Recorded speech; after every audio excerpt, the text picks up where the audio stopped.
الحمد لله نحمده ونستعينه ونستغفره ونعوذ بالله من شرور أنفسنا ومن سيئات أعمالنا من يهده الله فلا مضل له ومن يضلله فلا هادي له وأشهد أن لا إله إلا الله وحده لا شريك له وأشهد أن محمدا عبده ورسوله أما بعد فإن خير الحديث كتاب الله وخير الهدي هدي محمد صلى الله عليه وسلم وشر الأمور محدثاتها وكل محدثة بدعة وكل بدعة ضلالة وكل ضلالة في النار. أعوذ بالله السميع العليم من الشيطان الرجيم. بسم الله الرحمن الرحيم. وَيَسْأَلُونَكَ عَنِ الرُّوحِ قُلِ الرُّوحُ مِنْ أَمْرِ رَبِّي وَمَا أُوتِيتُم مِّنَ الْعِلْمِ إِلَّا قَلِيلًا.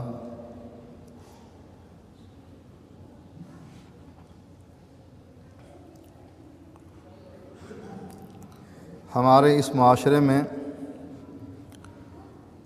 روحوں کا بڑا چکر چلتا ہے. روحیں آتی ہیں خاص کر جمعرات کے دن، اور جمعرات کو لوگ اچھا کھانا بناتے ہیں، ختم وغیرہ دلواتے ہیں، کیونکہ ان کے بقول روحیں یا تو آ کر دعا دیتی ہیں یا بد دعا دیتی ہیں. اگر کھانا اچھا پکا ہو تو روحیں دعا دیتی ہیں، اور کھانا اگر عام پکا ہے، دال ساگ پکی ہے، تو روحیں بد دعا دیتی ہیں. اب یہ مسئلہ گھڑا کس نے؟ مولوی نے، کیونکہ مولوی کو پتہ تھا ختم تو ان لوگوں نے مجھ سے دلوانا ہے، لہٰذا اچھا کھانا ملنے کی ایک ہی تدبیر ہو سکتی ہے کہ ان کو یہ بتلایا جائے کہ یہ کھانا اصل میں روح کھاتی ہے، کھاتا میں ہوں اور میرے ذریعے سے روح کو اور تمہارے مردے کو ملتا ہے. اس میں بڑے بڑے لوگ بہہ گئے جن کے عقیدے واضح شرکیہ ہیں، ان کا تو کہنا ہی کیا. انہوں نے تو یہ کہانیاں بنا کر بیان کرنی شروع کر دیں. پیر صاحب، مولوی صاحب کسی عورت کے پاس گئے اور کہنے لگے، اس عورت کا شوہر مر گیا تھا، کہنے لگے تیرا میاں رات کو میرے پاس آیا تھا. اب وہ عورت پوچھتی ہے کیا کہتا تھا میرا میاں؟ جواب میں مولوی صاحب کہتے ہیں وہ بھوکا تھا، ننگا تھا، پیاسا تھا. معنی کیا ہے کہ اگر تو نے اس کا پیٹ بھرنا ہے تو میرا پیٹ بھر، اگر اس کو تو نے لباس پہنانا ہے تو مجھے لباس پہنا، اگر اس کے پاؤں چھپانے ہیں تو نے مجھے جوتیاں پہنا، مجھے پگڑی پہنا. اب وہ مولوی کی اس چال کو سمجھ گئی کہ مولوی اپنا پیٹ بھرنے کے لیے، اپنا تن ڈھانپنے کے لیے یہ بہانہ تراش رہا ہے. تو کہنے لگی جب تک زندہ تھے رات کو میرے پاس آیا کرتے تھے، چاہے جتنا مرضی لیٹ ہو جائے، 12 بج جائیں، 1 بج جائے، 2 بھی بج جائیں، جب بھی آتے تھے رات کو میرے پاس آتے تھے. مولوی صاحب اب رات کو آپ کے پاس آنے لگ گئے. وہ میں ان کی بیوی، مجھ سے کچھ لینا دینا ہے تو میرے پاس آئے خواب میں. تو یہ بہانے تراش کر مولوی نے اس مذہب کو خراب کیا. یہ تو دور چلے گئے اس معاملے میں. وہ لوگ جو عقیدہ توحید کا دعویٰ کرتے ہیں انہوں نے بھی عقیدے گھڑ لیے کہ بزرگ اور ان کی روحیں زندگی میں اور مرنے کے بعد امداد کر سکتی ہیں. زندگی میں بھی کسی آدمی کی روح کو یہ اختیار نہیں کہ کسی کی جا کر مدد کرے، اور جب وہ مر گیا تو یہ روح یا جنت میں ہے یا جہنم میں ہے۔ جنت میں جانے والی روح دنیا میں آنا نہیں چاہتی، اور جہنم والی روح اگر آنا بھی چاہے فرشتے اس کو چھوڑ دیں گے کہ یہ اسٹیشن لیو لے کر جا رہی ہے، 2-4 دنوں کے بعد آ جائے گی یا 2-4 گھنٹوں کے بعد آ جائے گی۔ اس روح کے مسئلے نے مولویوں کو موقع دے دیا اور مولویوں نے امت کو گمراہ کر دیا۔ یہودی بھی نبی اکرم صلی اللہ علیہ وآلہ وسلم کے پاس آئے، ایک دوسرے سے کہنے لگے اس سے پوچھیں، پتہ تو تھا یہ اللہ کا سچا نبی ہے، کہا اس سے پوچھیں۔ کہنے لگے کیا پوچھ کر کرو گے، یہ جو بات کرتا ہے تمہاری مخالفت کی کرتا، تم پوچھو اور یہ کوئی ایسی بات کہہ دے جو تمہیں اچھی نہ لگے، پھر پوچھنے کا کیا فائدہ؟ کیونکہ اللہ کے نبی علیہ الصلاۃ والسلام کوشش کرتے تھے کہ یہودیوں اور عیسائیوں کی مخالفت کی جائے۔ یہاں تو ہمارے مولوی اب کوشش کرتے ہیں کہ یہودیوں اور عیسائیوں کو مسلمان ثابت کیا جائے کہ یہ بھی مسلمان ہیں، فاسق فاجر ہیں، مشرک اور کافر نہیں ہیں۔ اہل کتاب مشرک اور کافر تو ہندو ہے بس۔ اللہ کے نبی کی کوشش یہ ہوا کرتی تھی کہ ان کی مخالفت کی جائے ہر چیز میں۔ جب مکے سے مدینے تشریف لائے، یہودیوں کو روزہ رکھتے ہوئے دیکھا، ان سے پوچھا تم یہ 9 تاریخ کو، 9 محرم کو یعنی 10 محرم کو یہ روزہ کیوں رکھتے ہو؟ کہا اللہ تعالیٰ نے موسیٰ علیہ السلام ہمارے نبی کو فرعون سے نجات دی تھی، اس خوشی میں ہم بھی روزہ رکھتے ہیں۔ آپ نے فرمایا موسیٰ علیہ السلام کا تعلق ہم سے تو زیادہ ہے تمہاری نسبت، وہ میرا بھائی ہے، سارے انبیاء بھائی ہیں، وہ میرا بھائی ہے، مسلمانوں کا حق زیادہ ہے، دوستی زیادہ ہے، تعلق زیادہ ہے، لہٰذا ہم بھی روزہ رکھیں گے 10 محرم کو۔ لیکن چونکہ تم 10 محرم کا روزہ رکھتے ہو، میں 9 کا بھی رکھوں گا، 9 اور 10 یہ 2 روزے رکھوں گا تاکہ تمہاری مخالفت۔ آپ فرماتے ہیں یہودیوں کی مخالفت کرو، یہ لوگ جوتیوں میں نماز نہیں پڑھتے، تم ان کی مخالفت کرو، جوتیوں میں نماز پڑھو۔ جب مسجدیں کچی ہوا کرتی تھیں، بعض لوگ جوتیاں اتار کر نماز پڑھتے تھے، بعض لوگ جوتیاں پہن کر نماز پڑھتے تھے۔ اللہ کے نبی نے اپنے صحابہ کو حکم دیا کہ جوتیاں پہن کر نماز پڑھو۔ مقصود کیا ہے؟ یہودیوں کی مخالفت۔ آپ نے فرمایا واف اللہا ورخ اللہا قص الشوارب انہک الشوارب، داڑیاں بڑھاؤ، مونچھوں کو پست کرو۔ مخالفت کن کی؟ یہودیوں کی۔ یہ داڑیوں کو نہیں رنگتے، تم داڑیوں کو رنگو تاکہ ان کی مخالفت ہو۔ آپ فرماتے ہیں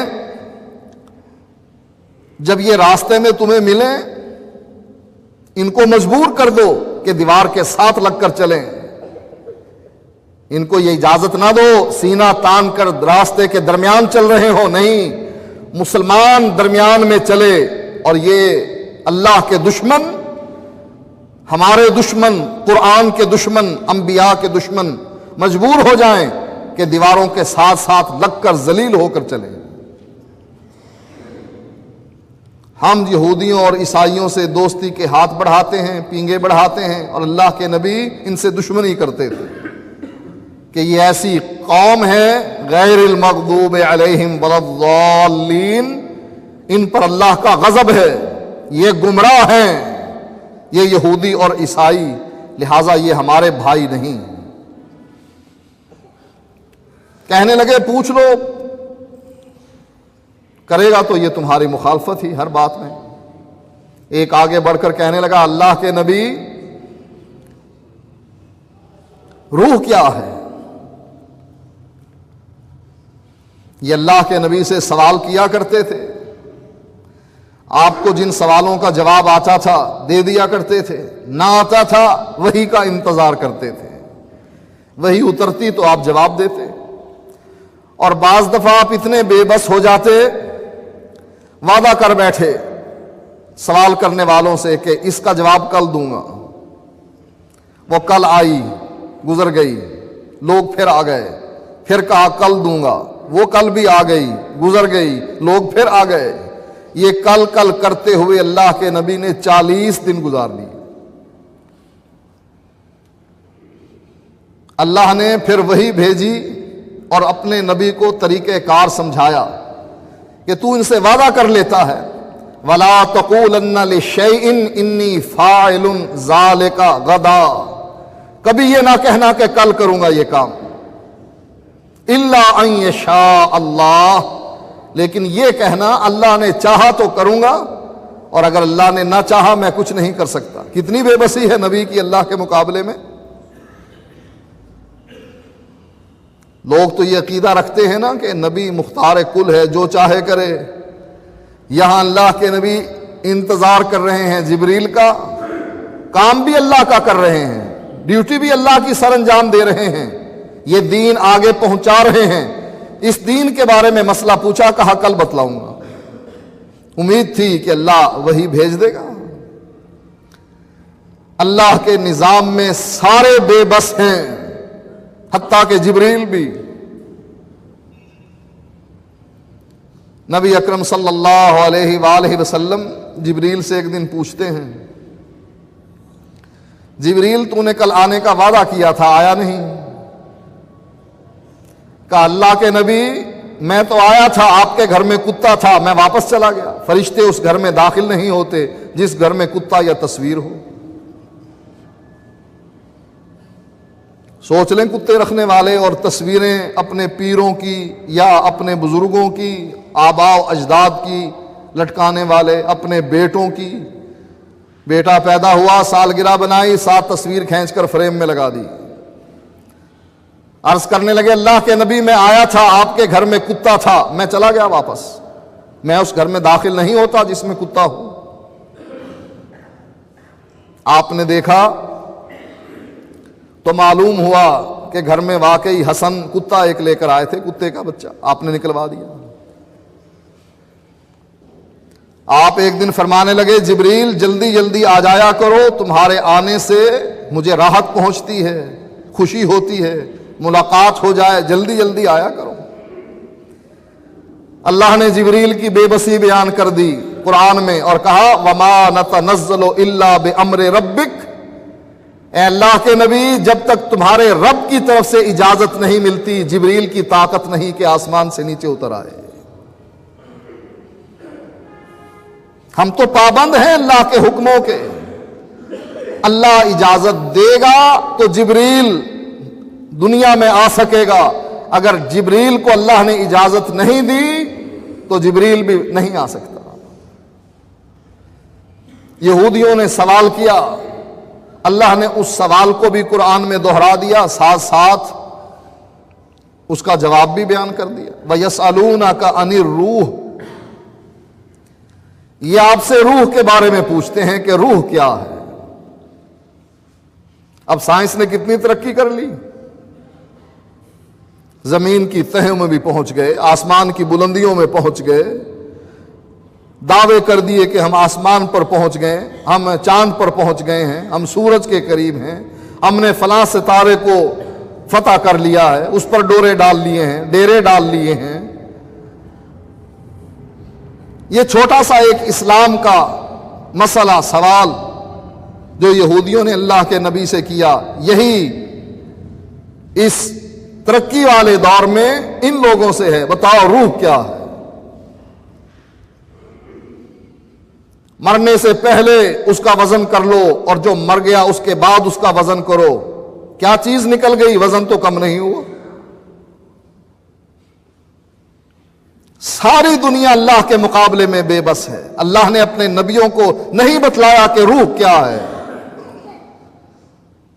اور بڑے بڑے دانا بینا اشخاص بھی نہیں بتلا سکتے کہ روح ہے کیا۔ اللہ نے اس راز پر چونکہ پردہ رکھنا تھا، اپنے نبی کو بتلا دیا۔ ان یہودیوں کو جواب دے دو، قل الروح من امر ربی، روح تیرے رب کا حکم ہے، بس اور کچھ نہیں پتا۔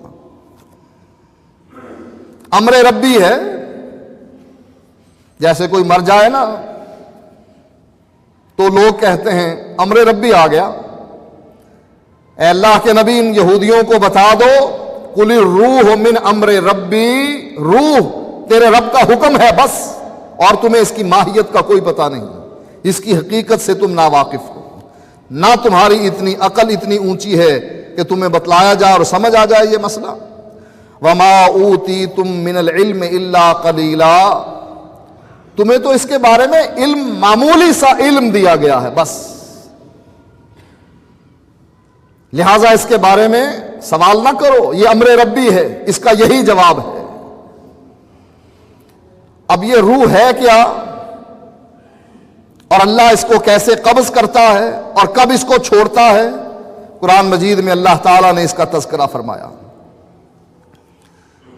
فرمایا اللہ یتوفی الانفس حین موتها واللتی لم تمت فی منامها فیمسک التی قضا علیہا الموت ویرسل الاخری الی اجل مسمی، اللہ نیند کی حالت میں روح قبض کر لیتا ہے، موت کی حالت میں روح قبض کر لیتا ہے۔ فیمسک التی قضا علیہا الموت، جس پر موت طاری کرنی ہوتی ہے اس کی روح کو اپنے پاس روک لیتا ہے۔ وَيُرْسِلُ الْأُخْرَى، جس کی زندگی ابھی باقی ہے اس کی روح کو بھیج دیتا ہے۔ إِلَىٰ أَجَلٍ مُّسَمًّى، ایک وقت مقرر ہے اس کے لیے کہ اس کی روح بھی جانے کے بعد پھر واپس نہیں آئے گی۔ اس کا ہر روز کا روح کا آنا جانا ایک خاص مدت کے لیے ہے، جب وہ مدت پوری ہو گئی پھر اس کی روح بھی وہاں روک لی جائے گی۔ معلوم ہوا کہ اللہ تعالی روحوں کو قبض کرتا ہے، جس پر موت مسلط کر دی جاتی ہے، قیامت تک کے لیے اس کی روح کو روک لیتا ہے، دنیا میں واپس نہیں آنے دیتا۔ یہ جمعرات کو کہاں سے آ جاتی ہیں؟ نبی اکرم صلی اللہ علیہ وآلہ وسلم فرماتے ہیں ما من احد يدخل الجنہ يحب ان يرجع الى الدنيا وان له ما على الارض من شيء، ما من احد يدخل الجنہ، جو آدمی بھی جنت میں داخل ہو جاتا ہے اس کا دل نہیں کرتا کہ دنیا میں واپس آئے۔ جو آدمی جنت میں داخل ہو جاتا ہے، وہاں کی نعمتیں استعمال کرتا ہے، اس کا دل نہیں کرتا کہ دنیا میں واپس آئے۔ اللہ کے نبی فرماتے ہیں وَأَنَّ لَهُ مَا عَلَى الْأَرْضِ مِنْ شَيْءٍ، اگر اللہ اس کو زمین میں جو کچھ ہے سارا دے دے تب بھی یہ آنے کے لیے تیار نہیں۔ اس حدیث سے کیا ثابت ہوتا ہے کہ جو بزرگ تو جنت میں چلے گئے، ان کی روحیں تو واپس آنے کے لیے تیار ہی نہیں۔ یہ جمعرات کو کس کی روحیں آ جاتی ہیں تمہارے دروازے پر مانگنے کے لیے؟ اور جو جہنم میں چلے گئے فرشتے ان کو مہلت دے دیں گے کہ جاؤ ذرا سیر کراؤ، بور ہو گئے ہیں رہ رہ کر ایک جگہ پر۔ کہتے ہیں پانی بھی ایک جگہ کھڑا رہے نا اس میں بھی بدبو پیدا ہو جاتی ہے، لہذا پانی جو چلتا ہے وہ صاف پاک رہتا ہے، جو ایک جگہ کھڑا رہتا ہے وہ بدبو پیدا کر لیتا ہے۔ ایک جگہ رہ رہ کر شاید یہ تنگ آ گئے ہوں، فرشتے ان کو مہلت دے دیں جاؤ چکر لگاؤ ذرا دنیا کا، پھاپھا کو بھی ملاؤ جا کر، وہ بھی تمہارا انتظار کر رہی۔ اللہ کے نبی فرماتے ہیں جنتی روح کبھی بھی دنیا میں آنے کے لیے تیار نہیں، الا الشہید۔ حدیث میں آتا ہے نبی اکرم صلی اللہ علیہ وآلہ وسلم فرماتے ہیں ما من نفس تموت لہا عند اللہ خیر، جو جان مر جاتی ہے اور اس کا اللہ کے ہاں ایک مقام اور مرتبہ ہوتا ہے، عام آدمی نہیں، اس کا مقام اور مرتبہ اللہ کے نزدیک اونچا ہے۔ یسرها ان ترجع الى الدنیا الا الشہید، کوئی بھی جان، کوئی بھی روح دنیا میں واپس آنا پسند نہیں کرتی، الا الشہید، مگر شہید کی روح واپس آنا چاہتی ہے۔ لوگ کہتے ہیں نا شہید تو زندہ ہیں، اور شہید کہتا ہے اللہ میری روح دنیا میں واپس بھیج میرے جسم میں تاکہ میں زندہ ہو کر تیرے راستے میں مروں۔ مسروق کہتے ہیں کہ ہم نے عبداللہ ابن مسعود رضی اللہ تعالی عنہ سے اس آیت کے بارے میں پوچھا، وَلَا تَحْسَبَنَّ الَّذِينَ قُتِلُوا فِي سَبِيلِ اللَّهِ أَمْوَاتًا بَلْ أَحْيَاءٌ عِندَ رَبِّهِمْ يُرْزَقُونَ۔ اس آیت کو دلیل بناتے ہیں مولوی کہ دیکھو شہید اگر زندہ ہے تو نبی زندہ نہیں۔ شہید کب زندہ ہوتا ہے؟ زندہ گھر واپس آ جائے یہ شہید نہیں، غازی۔ شہید کب کہلاتا ہے؟ جب اس کی گردن کٹے، اس کی جان نکلے، روح پرواز کرے، تب اس کو شہید کہتے ہیں۔ اگر شہید زندہ ہوتا ہے، اس کی بیوی نیا نکاح کیوں کر لیتی ہے؟ کبھی زندہ آدمی کی بیوی نے بھی نیا نکاح کیا، یا تو وہ طلاق دے۔ کیا شہید اپنی بیویوں کو فوراً ہی طلاق دے دیتے ہیں کہ 3 طلاقیں دے کے فارغ، تو جہاں جا کر جس سے نکاح کرنا چاہے کر لے؟ شہید کے بچوں کو یتیم لوگ کیوں کہتے ہیں؟ باپ زندہ ہو تو بچوں کو یتیم کہا جا سکتا ہے۔ شہید کی وراثت کیوں تقسیم ہوتی ہے؟ کبھی زندہ آدمی کی بھی وراثت تقسیم ہوئی؟ بعض ناخلف اولاد اپنے باپ کو تنگ کرتی ہے کہ دے دے اپنی زندگی میں۔ بابا جواب دیتا ہے بابا کو مرنے دو، ابھی مرنے کے بعد وراثت تقسیم ہوگی، زندگی میں نہیں۔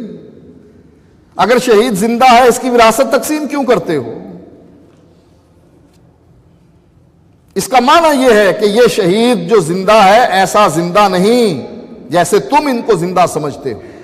مسروق کہتے ہیں کہ ہم نے صحابی رسول عبداللہ ابن مسعود سے یہ بات پوچھی کہ اللہ قرآن میں فرماتا ہے وَلَا تَحْسَبَنَّ الَّذِينَ قُتِلُوا فِي سَبِيلِ اللَّهِ أَمْوَاتًا، کہ جو لوگ اللہ کے راستے میں قتل کر دیے جائیں ان کو مردہ نہ سمجھو، بل احیاء، بلکہ وہ زندہ ہیں۔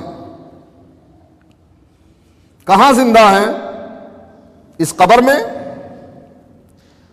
اب قبر میں اگر زندہ ہیں تو قبر سے باہر نکالو، زندے کا قبر میں کیا کام؟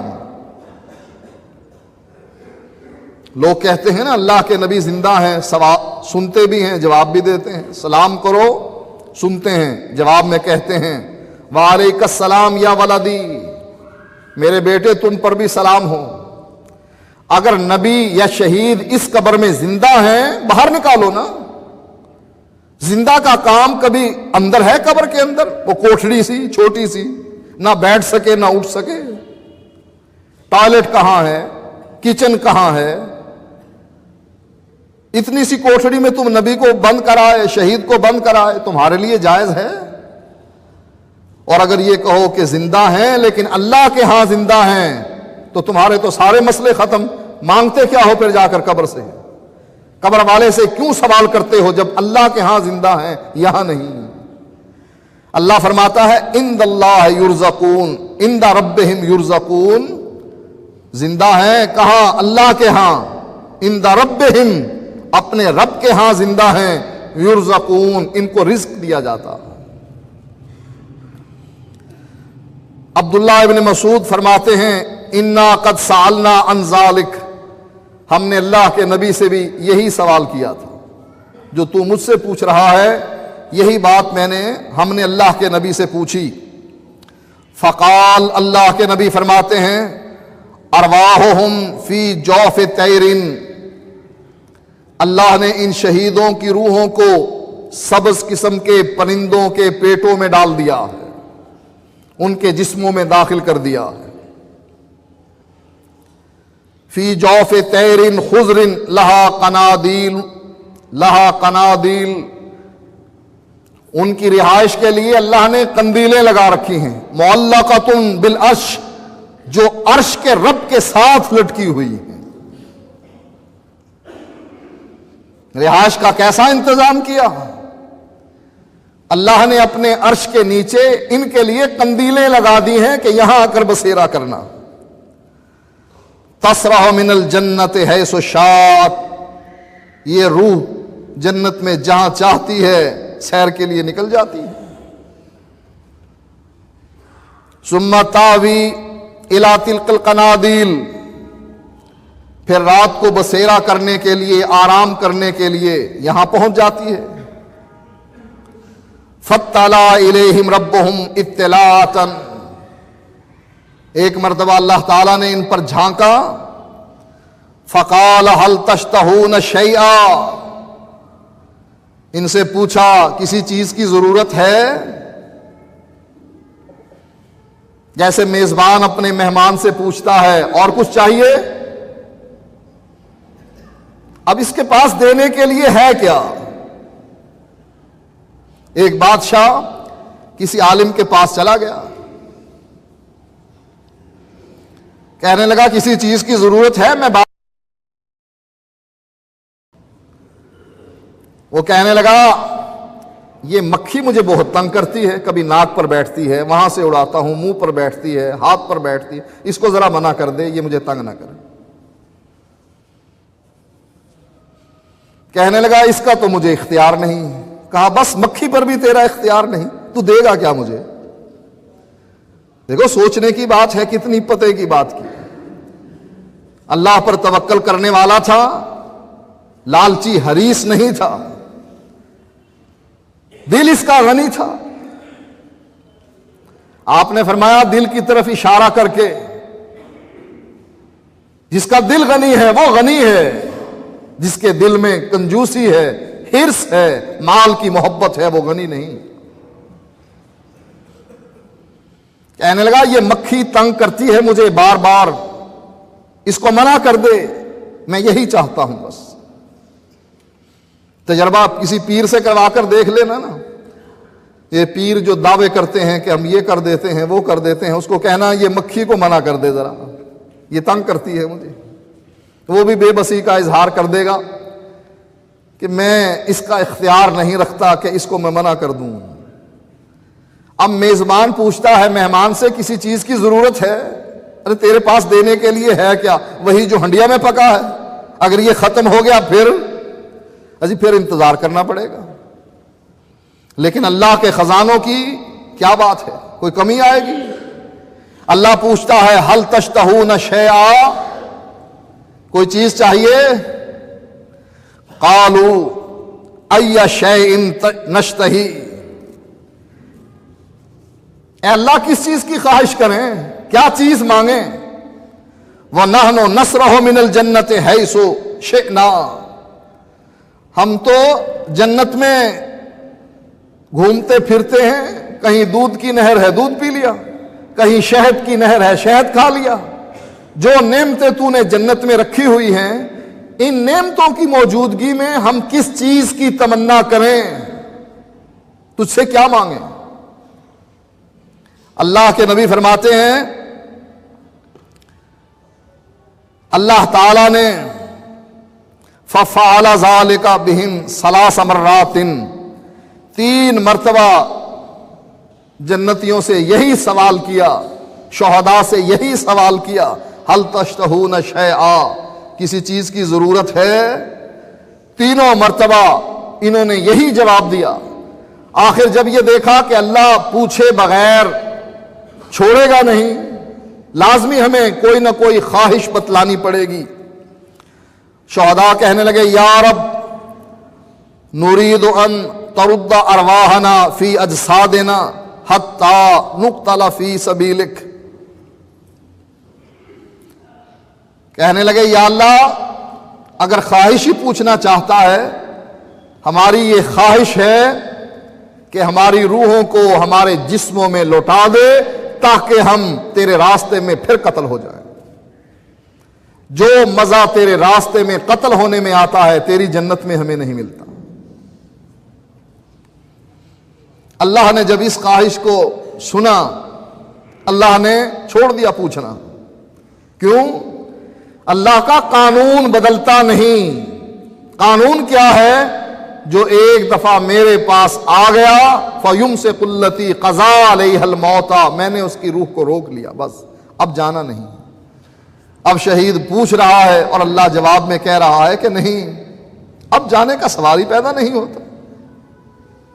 اس سے پتہ لگتا ہے کہ شہید اللہ کے ہاں زندہ ہیں اور دنیا میں ان کی روح بھی واپس نہیں آ سکتی، کیونکہ کسی آدمی کی روح واپس دنیا میں آنا نہیں چاہتی سوائے شہید کے، اور شہید کو اللہ جواب میں یہ کہہ دیتا ہے کہ نہیں، دنیا میں واپسی کا کوئی راستہ نہیں۔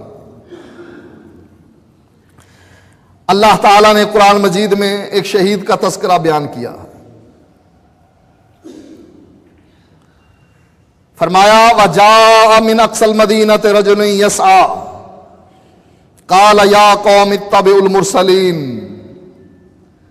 شہر کے دوسرے کنارے سے ایک شخص دوڑتا ہوا آیا اور اپنی قوم سے کہنے لگا، اے میری قوم، اللہ کے پیغمبروں کی اتباع کرو۔ اہل حدیث تھا نا؟ کیا خیال ہے اگر مقلد ہوتا کہتا اپنے اماموں کی تقلید کرو؟ کیونکہ یہ چکر ہمیشہ سے چلتے آئے ہیں گمراہی کے۔ جو ہم دعوت آپ کو دیتے ہیں کہ نبی کی اتباع کرو، اس کی اتباع میں جنت ہے، اگر اتباع نہیں کرو گے جہنم ہے، یہی دعوت اس شہید نے دی جس کو قرآن نے بیان کیا۔ آ کر کہنے لگا، یا قوم اتبعوا المرسلین، اے میری قوم، اللہ کے بھیجے ہوئے پیغمبروں کی، رسولوں کی اتباع کرو۔ اتبعوا من لا يسألكم اجرا، اتباع کرو ان کی جو تم سے تنخواہ نہیں مانگتے، پیسے نہیں مانگتے، روٹی نہیں مانگتے۔ یہ نبیوں کی خصوصیت ہے اور اہل حق کا شیوا ہے۔ جس نے ایسے ہاتھ کر دیا نا مقتدیوں کے آگے، وہ حق بیان نہیں کر سکتا۔ پھر وہ پہلے متولی کے چہرے کو دیکھے گا، داڑھی کا مسئلہ بیان کروں یا نہ کروں، کیونکہ متولی تو داڑھی رکھتا نہیں۔ اگر میں نے داڑھی کا مسئلہ بیان کر دیا میری چھٹی۔ متولی کی بیوی، انتظامیہ کے صدر کی بیوی پردہ نہیں کرتی، پردے کی مذمت کروں کہ جو عورتیں پردہ نہیں کرتی ان کی مذمت میں اللہ کے نبی یوں فرماتے ہیں، پھر سوچ کر رک جائے گا کہ جواب مل جائے گا مجھے تو۔ سیالکوٹ میں فیکٹریاں، اور اکثر الا من رحم ربی، اکثریت سود پر چلتی، لے لیا دے دیا، لے لیا دے دیا، پوری فیکٹریاں سود پر چل رہی ہیں، اور مولوی وہاں بھی چندہ مانگنے چلے جاتے ہیں، دے دو، ان کے آگے بھی ہاتھ پھیلا دیتے ہیں، پتہ ہے سود کا کاروبار کر رہا ہے۔ کوئی فیکٹری والا بچا نہیں الا یہ کہ اللہ تعالیٰ اس کو ہمت دے، وہاں بھی جا کر ہاتھ پھیلا دیتے ہیں، دے دو۔ غیرت مر جاتی ہے مانگنے والے کی، وہ حق بیان نہیں کر سکتا۔ حق بیان تب کرے گا جب لالچ نہیں ہوگا کہ میں انہیں حق بات کہہ دوں چاہے کچھ ملے یا نہ ملے، مجھے کوئی کھانا پوچھے یا نہ پوچھے، واپسی کا کرایہ دے یا نہ دے، میں نے ان کو وہ بات کہنی ہے جو حق ہے، بس۔ یہ وہی کہہ سکتا ہے جس کا طریقہ کار یہ ہو کہ مانگتا نہ ہو۔ کہنے لگا، اے میری قوم، ان کی اتباع کرو جو تم سے کچھ مانگتے نہیں ہیں، وہم مہتدون، اور وہ ہدایت یافتہ ہیں، گارنٹی ہے ان کی۔ نبی کے علاوہ کسی کی گارنٹی دی جا سکتی ہے کہ ہدایت یافتہ ہے؟ کیونکہ دل کا حال اللہ کے علاوہ کوئی نہیں جانتا۔ بڑی بڑی داڑھیوں والے، نمازیں پڑھنے والے، جب ان کی تحقیق ہوتی ہے پتہ لگتا ہے تو انڈیا کے جاسوس تھے، ساری عمر ہی ہمیں پاگل بناتے رہے۔ کسی کی گارنٹی نہیں سوائے اس کی، اللہ کے نبی کی گارنٹی ہے یا اس کی جس کی گارنٹی خود اللہ کا نبی دے دے۔ ابو بکر تو جنتی ہے، عمر تو جنتی ہے، عثمان تو جنتی ہے، علی تو جنتی ہے، طلحہ و زبیر تم جنتی ہو، اے سعید تو جنتی ہے، اے سعد تو جنتی ہے، عبد الرحمن ابن عوف تو جنتی ہے، ابو عبیدہ تو جنتی ہے، اے بلال تو جنتی ہے، تیری جنت میں تیری جوتیوں کی آہٹ میں نے سنی۔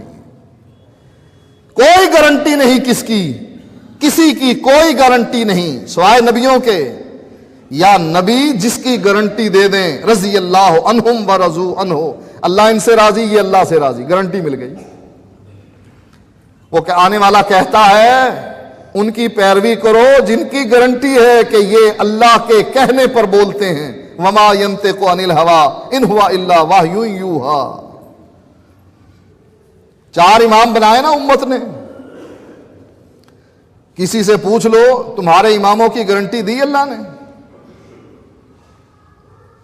کوئی ہے جو یہ دعویٰ کر کے کہے ہاں ہمارا امام 100% صحیح مسئلے بیان کرتا رہا؟ یہ کوئی بھی کہنے کو تیار نہیں ہے۔ کیا کہتے ہیں؟ مذہب تو ہمارا صحیح ہے، مذہبنا ثواب، مذہب تو ہمارا صحیح ہے لیکن یحتمل الخطا، اس میں اندیشہ ہے غلطی کا کہ غلطی ہو سکتی ہے۔ کیوں؟ ارے تمہارے امام تو قرآن حدیث کے مطابق کہتے رہے، یہ بات کیوں کہتے ہو کہ یحتمل الخطا، احتمال ہے غلطی کا، کیوں کہتے ہو؟ انہیں بھی پتا ہے کہ کائنات میں ہر دور میں ایک ہستی ایسی ہوتی ہے جس کے بارے میں رب کہتا ہے وما ينطق عن الهوى ان هو الا وحی یوحی، اس کو اگر 40 دن بھی انتظار کرنا پڑے یہ کرتا ہے، اپنی طرف سے مسئلہ گھڑ کر بیان نہیں کرتا کہ ان کا منہ بند۔ دیکھو کتنی تکلیف ہوتی ہے آدمی کو جب جواب نہیں آتا۔ مولویوں سے کوئی مسئلہ پوچھے نا، جواب آتا ہو یا نہ آتا ہو گھڑ گھڑ کر جواب دے دیتے ہیں۔ کیوں؟ کہتے ہیں یہ کیا کہے گا، اس کو مسئلے کا پتہ نہیں، عالم ہی نہیں۔ کتنی تکلیف ہوتی ہے کہ کوئی پوچھے اور جواب نہ آتا ہو اور انسان وعدہ کر لے کل آنا، پتہ نہیں کل آنا، وہ کل آتی ہی نہیں۔ لیکن اللہ کے نبی نے 40 دن انتظار کیا، ان کو کہتے رہے نہیں آیا کوئی، آنے والا نہیں آیا، آئے گا تو جواب دوں گا نا، آج نہیں آیا تو کل آئے گا، کل آ جانا۔ 40 دن گزار دیے، اس آیت پر عمل کیا، ثابت کیا وما ينطق عن الهوى ان هو الا وحی یوحی، میرا نبی جب بھی بولتا ہے وحی کے ذریعے بولتا ہے، اپنی خواہش سے نہیں بولتا۔ یہ کس کی صفت ہے؟ یہ کس کی پہچان ہے؟ اللہ کے نبی کی بس اور اللہ کے نبی کی بس، آخر۔ یہ کسی اور کی پہچان اور صفت نہیں کہ کوئی اور بھی انتظار کرے جبریل کا اور اللہ اس پر جبریل کو بھیجے، وہی بھیجے، نہیں، وہی آنا بند ہو گئی۔ ام ایمن سے ابو بکر صدیق اور عمر فاروق نے یہی سوال کیا، اے ام ایمن روتی کیوں ہو اور اتنا کیوں روتی ہو؟ دکھ کس کو نہیں ہے اللہ کے نبی کے فوت ہونے کا؟ ہر آنکھ آپ دیدہ ہے، ہر دل غمگین ہے، پورا مدینہ اندھیرے سے بھرا پڑا ہے، لیکن تم جو روتی ہو بے حساب روتی ہو، تم اتنا کیوں روتی ہو؟ جواب میں ام ایمن کیا کہتی ہیں؟ مجھے رونا زیادہ اس لیے آ رہا ہے کہ جو آسمان سے وحی اترتی تھی، جبریل آیا کرتا تھا، رب کا تازہ پیغام ہمیں ملا کرتا تھا، رب باتیں بتلایا کرتا تھا، نبی کی وفات کی وجہ سے جبریل نے آنا بند کر دیا۔ آخر کوئی صفت کوئی شان ہے تو صحیح اللہ کے نبی کی جو آپ کو باقی سب سے ممتاز کرتی ہے. وہ شان یہی ہے کہ وہم مہتدون، یہ ہدایت یافتہ گارنٹی شدہ ان کی زندگی، ہدایت والی زندگی، ان کے جنتی ہونے میں کوئی شک نہیں، ان کی گارنٹی خود اللہ نے دی ہے. کیا یہی باتیں کسی امام کے بارے میں کہی جا سکتی ہیں کہ امام بھی ہدایت یافتہ، اس کی بھی گارنٹی اللہ نے دے دی کہ وہ بھی جنتی؟ کیا کوئی کہہ سکتا؟ نہیں. یہی کہیں گے ہمارے امام نے مسئلے تو صحیح بتلائے لیکن غلطی کا امکان ہو سکتا ہے. کیوں؟ اس لیے کہ اس کی زبان پر فرشتہ نہیں بولتا.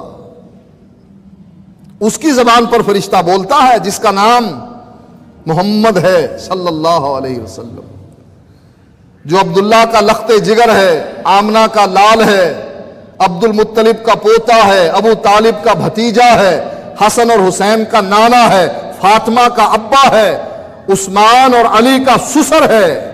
اس کی زبان پر تو فرشتہ بولتا ہے لیکن ہمارے امام کی زبان پر فرشتہ نہیں بولتا. غلطی کا امکان ہے. لیکن ہمارا مسلک، اس کی شان کتنی بلند ہے. ہم لوگوں کو اس کی دعوت کیوں دیتے ہیں؟ آخر کیا چیز اس کو ممتاز کرتی ہے؟ یہی چیز اس کو ممتاز کرتی ہے کہ وہم مہتدون، ان کا امام ہدایت والا، اس کی زبان پر فرشتہ بولے، آسمان سے جبریل وحی لے کر آئے، اللہ تعالیٰ اس سے کلام کرے. یہ انبیاء کا شیوا ہے. موسیٰ علیہ السلام سے جیسے کلام کیا، یہ حیثیت، یہ شان کسی اور کی نہیں ہو سکتی. یہ پیغام لوگوں تک پہنچاؤ. لوگوں نے دین کی دعوت، تبلیغ، صحیح بات، مسلک کی بات بیان کرنا چھوڑ دی چندے کے لیے. چندہ گھٹی میں ایسا پڑا کہ ہمیں تو شک پڑتا ہے. فرشتے قبر میں پوچھیں گے نا، من ربوں کا، کہے گا چندہ. من نبیوں کا چندہ، ماں دینوں کا چندہ. ایسی گھٹی میں ان لوگوں کے پڑ گیا چندہ کہ سوائے اس کے کوئی کام ہی نہیں. اور توحید کہاں گئی؟ کہا یہ اختلافی مسئلہ ہے، اس کو نہ چھیڑو. کیوں؟ اور بڑی مشکل سے ہم ان لوگوں کو اکٹھا کرتے ہیں. اگر توحید کی بات کرو گے ناراض ہو جائیں گے. ناراض ہو گئے تو کیا ہوگا؟ کہا چندہ بند کر دیں گے. بس چندہ بند ہوا تو ہماری جان نکل جائے گی. تنخواہیں کہاں سے لیں گے؟ موٹر سائیکل کہاں سے چلیں گے؟ گاڑیاں کہاں سے چلیں گی؟ دفتر کے کرائے کہاں سے آئیں گے؟ باورچیوں کے بل کہاں سے دیں گے؟ سارا سسٹم ہی تباہ ہو جائے. لہٰذا یہ اختلافی مسئلہ ہے، توحید چھوڑ دو اس کو. اور جس وقت جو جماعت اپنی دعوت سے اعتراض کر لے، دعوت سے ہٹ جائے، اپنے مشن کو چھوڑ دے، اس جماعت کی موت آ جاتی ہے. وہ دن اس کی موت کا دن ہوتا. ہماری زندگی کس میں ہے؟ اسی دعوت میں، لا الہ الا اللہ محمد الرسول اللہ. جس محفل میں بیٹھے ہوں، ہماری یہ شان لوگ ملاحظہ کر رہے ہوں، یہ نہیں رکتے، نہیں رکتے. جتنا مرضی ان کو کہہ دو، نہیں رکتے. پھڈا ڈال کر بیٹھ جائیں گے. کل کی مجلس ہو نا، وہاں بھی کہیں گے یہ کہاں سے آیا کل؟ یہ ساتہ 40واں، یہ عرس، یہ برسی کہاں سے آئی؟ عید میلاد میں پوچھنے لگ جائیں گے یہ عید میلاد کہاں سے آ گئی؟ اللہ کے نبی تو 2 عیدیں دے کر گئے، تیسری کہاں سے آ گئی؟ جہاں بھی یہ آدمی موجود ہوگا، جہاں بھی اس جماعت کے افراد ہوں گے، وہیں پر پھڈا ڈال کے بیٹھ جائیں. نہیں چلنے دیں گے. بتاؤ، ثبوت لاؤ. اب ثبوت کہاں سے لائیں؟ باپ دادا سے. باپ دادا کو کہیں کہ انہوں نے کیا تھا اس لیے ہم کرتے ہیں. اس ثبوت کو کون مانے؟ یہ تو مکے کے مشرک بھی کہا کرتے تھے. وجدنا علیہ آبانا، ہم نے اپنے باپ دادا کو اسی دین پر پایا ہے کہ لات کو پوجتے ہیں، منات کو پوجتے ہیں، حبل کو پوجتے ہیں، عزا کو پوجتے ہیں. ہم بھی پوجتے ہیں. یہ دلیل، اس دلیل کو کوئی بھی نہیں مانتا کہ تیرا باپ کوئی سند ہے. سند تو قرآن ہے، دلیل تو حدیث ہے. اگر قرآن و حدیث میں کوئی تیجا، ساتہ، 40واں، عرس، برسی، یہ کنڈے، یہ شورات، اس کے حلوے یہ موجود ہیں تو لا قرآن سے یا حدیث سے. کہاں لائے؟ یہ ہماری شان ہے، یہ ہمارا امتیاز ہے. جس محفل میں ہم بیٹھے ہوں، چاہے وہ مذہبی ہو، چاہے وہ برادری کا اکٹھ ہو، کسی غمی یا شادی کے موقع پر، خوشی کے موقع پر، ہمارا حق کیا بنتا ہے؟ کلمہ حق کہیں، لا الہ الا اللہ محمد الرسول اللہ. عقیدہ توحید ان کے سامنے رکھیں، رسالت کا عقیدہ ان کے سامنے رکھیں، تاکہ دنیا کو توحید و رسالت کا علم ہو. چھپ جانا، لوگوں سے ڈرنا، شرمانا، یا چندے کی وجہ سے اپنے مسلک کو چھپانا کہ رفع الیدین نہ کرنا ان کی مسجد میں، نماز پڑھنا ان کے پیچھے، رفع الیدین نہیں کرنا، اگر کرو گے چندہ نہیں ملے گا. فائدہ کیا پھر نماز پڑھنے کا ان کے پیچھے جا کر؟ اتنی دور جائیں بھی اور چندہ بھی نہ ملے. کہا چھوڑو رفع الیدین، سنت ہی ہے نا. سنتوں کے تارک، سنتوں کے دشمن بن کر نکل جاتے ہیں. آمین اونچی نہیں کہنی، سینے پر ہاتھ نہیں باندھنے، پاؤں سے پاؤں نہیں ملانے. جیسے وہ زیر ناف ہاتھ رکھے ہوئے ہیں، تم بھی وہیں رکھو ہیڈ کوارٹر پر، تاکہ ان کو پتہ لگ جائے ہم جیسے ہیں. اب داڑیاں لمبی رہ گئیں، بس ہو سکتا ہے اس پر بھی زوال آنا شروع ہو جائے کہ لگاؤ اس کو بھی کینچی، دور سے نظر آ جاتی ہے تو وہابی ہے، چھپ ہی نہیں پاتی. مجاہد کا کام کیا ہے؟ دور سے دوڑتا ہوا آیا اور آ کر کہنے لگا، یا قوم اتبعوا المرسلین، اے میری قوم، اللہ نے بھیجا ہے ان کو، ان کے پیچھے چلو. ان کی شان کیا ہے؟ جو تم سے چندہ نہیں مانگتے، پیسے نہیں مانگتے، تنخواہ نہیں مانگتے، وہم مہتدون، اور یہ ہدایت یافتہ ہیں. جو ان کے پیچھے چلے گا وہ بھی ہدایت یافتہ ہوگا. یہ ہے شان مجاہد کی، یہ ہے شان مومن کی. اور جس آدمی کی یہ شان نہ ہو، وہ جھک جائے، وہ بک جائے، سمجھو نہ یہ مجاہد ہے نہ مومن. آخری نشانی کیا ہے کمزور ایمان کی؟ کہا دل میں برا جانو. جب دل میں برا جانو گے اس میں شرکت کرو گے.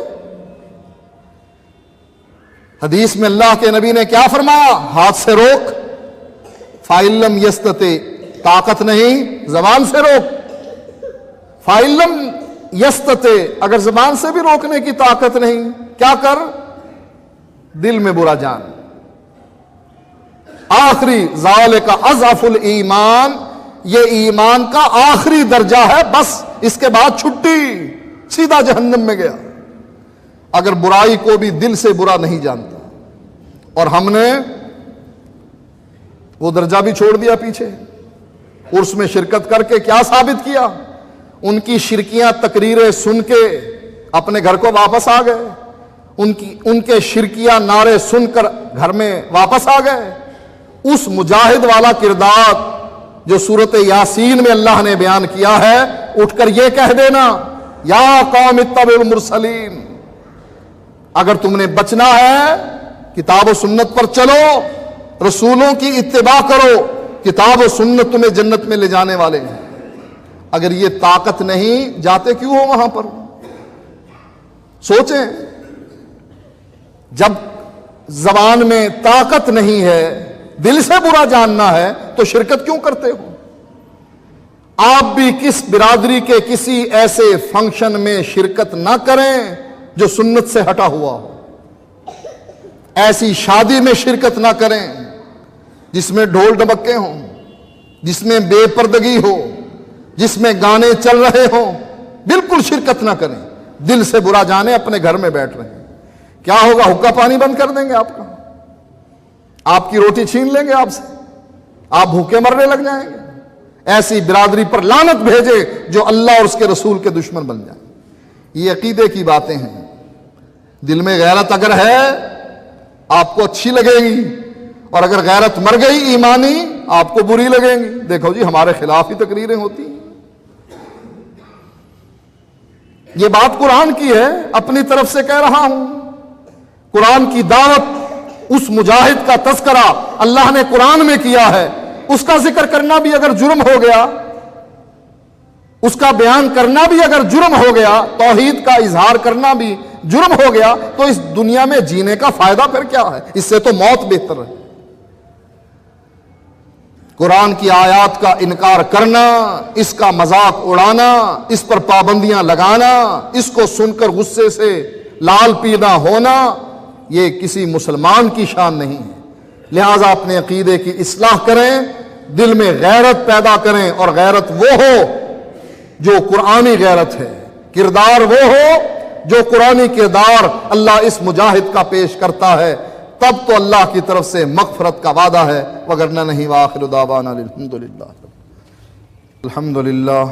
الحمدللہ نحمده ونستعینه ونستغفره ونعوذ باللہ من شرور انفسنا ومن سیئات اعمالنا من يهده الله فلا مضل له ومن يضلله فلا هادي له واشهد ان لا اله الا الله وحده لا شريك له واشهد ان محمدا عبده ورسوله اما بعد فان خير الحديث كتاب الله وخير الهدي هدي محمد صلى الله عليه وسلم وشر الامور محدثاتها وكل محدثة بدعة وكل بدعة ضلالة وكل ضلالة في النار۔ ایک تو اعلان یہ ہے کہ سردیوں کے دن شروع ہو گئے ہیں، جمعے کی نماز 1:15 بجے انشاءاللہ کھڑی کی جائے گی اگلے جمعے سے، کیونکہ پہلے مجبوری تھی کہ دفتر والے لوگ نہیں آ سکتے تھے، اب دفتر کا ٹائم انہوں نے 4 بجے کر دیا ہے، لہٰذا 4 بجے تک تو انتظار ہم نہیں کر سکتے، لہٰذا ٹائم ہم اس کو پیچھے کر رہے ہیں، 1:15 بجے انشاءاللہ نماز کھڑی ہو جائے گی۔ جمعے کی نماز میں نمازیوں کی تعداد بہت زیادہ ہے، اس لیے برائے مہربانی توحید و عقیدے کے علاوہ وضو اور نماز کا طریقہ بھی، اس پر بھی روشنی ڈالیں۔ وضو اور نماز کا طریقہ سیکھنے کے لیے باہر کتاب ملتی ہے نماز نبوی، وہ لے کر پڑھ لیں، سارا طریقہ آ جائے گا، حدیثیں بھی آ جائیں گی۔ اب میں وہ طریقہ بیان کروں تو اس کے لیے تو مدت ضرورت ہے، کیا توحید کی بات چھوڑ کر، عقیدے کی بات چھوڑ کر ان کی طرف توجہ کرنے ہم لگ جائیں؟ عقیدہ کون صحیح کرے گا؟ لہذا نماز کا طریقہ اگر سیکھنا ہے، وضو کا طریقہ اگر سیکھنا ہے، کتابیں پڑھیں اور پڑھنے کے بعد وہاں سے علم حاصل کریں۔ سجدے کی حالت میں نمازیوں کا ایڑی کا ملانا صحیح ہے یا غلط؟ سجدے کی حالت میں اپنی ایڑیاں ساتھ ملائیں، نمازیوں کو دوسروں کے ساتھ ایڑیاں نہ ملا لینا، اپنی ایڑیاں ساتھ ملائیں، ایڑیوں کو جوڑیں، یہ حدیث سے ثابت ہے۔ نماز وتر کس طرح ادا کرنی چاہیے، خصوصاً آخری رکعت کا طریقہ سمجھا دیں۔ آخری رکعت میں ہاتھ اٹھا کر دعا کی جائے یا نہیں؟ دونوں طریقے صحیح ہیں، ہاتھ اٹھا کر کریں تب بھی، چھوڑ کر کریں تب بھی، رکوع سے پہلے کریں تب بھی، ہاتھ بندھے ہوئے ہیں تب بھی، سب طریقے حدیث سے ثابت ہیں۔ ان اللہ یامر بالعدل والاحسان وایتاء ذی القربى وینہی عن الفحشاء والمنکر والبغی یعظکم لعلکم تذکرون۔ سبحان ربک رب العزۃ عما یصفون وسلام علی المرسلین والحمد للہ رب